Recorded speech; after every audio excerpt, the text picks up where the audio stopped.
The United States signaled an apparent change in its position today towards the war in Gaza. The United Nations Security Council passed a resolution calling for an immediate ceasefire in the territory.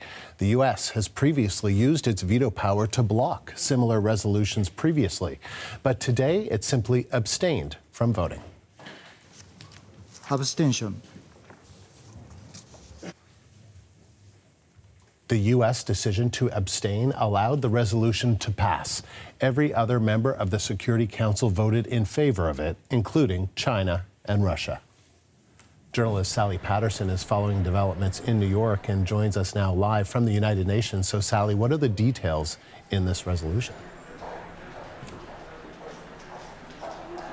Well, just before we came to the resolution itself earlier in the Security Council, Russia put forward an amendment which wanted to change the phrasing to include the word permanent ceasefire. It said without it, the language in that resolution was too open-ended, wasn't clear enough, but that didn't pass, which meant that the final text did call for a ceasefire, but it didn't use the phrase permanent, which some members here say leaves it open to interpretation. The resolution that did get passed just moments ago here at the UN included the release of all hostages, demanding that that happen immediately and without conditions.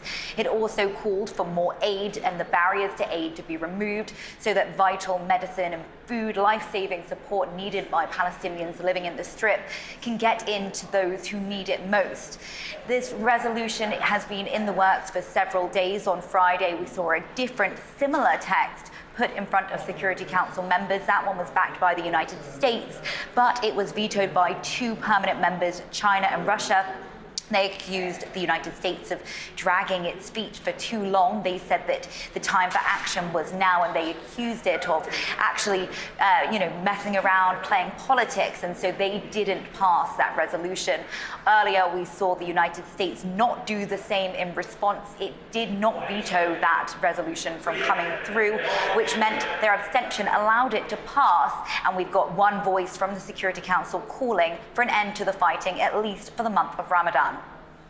And Sally, the U.S. abstained but didn't veto the vote. So why the change in tone?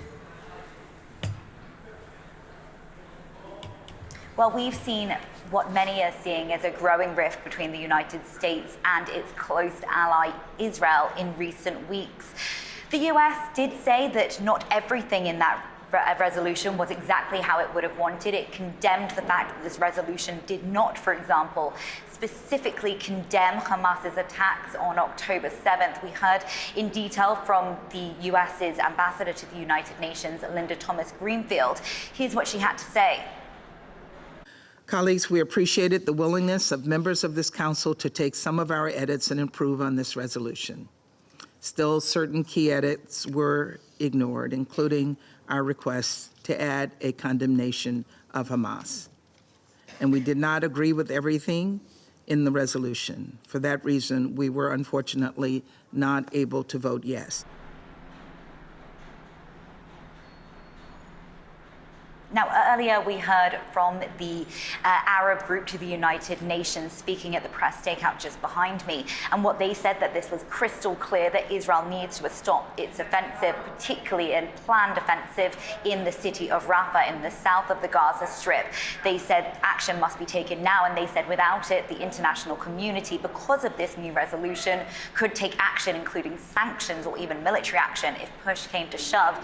But when questioned by a reporter, they were forced to answer the question, if Israel must stop its offensive, because that's what the resolution says, then also the hostages who remain in the Gaza Strip, 130 of them, must also immediately be released, because that's also in this text. There are questions over what the Council can actually do in practice if either of those aren't followed through in the next few days. But what we've seen here at the United Nations on Monday is a major shift in the US's tone and a calling from across the international community to get more aid into Gaza and to pause, at least for now, that fighting. Sally, thank you. That's journalist Sally Patterson live in New York.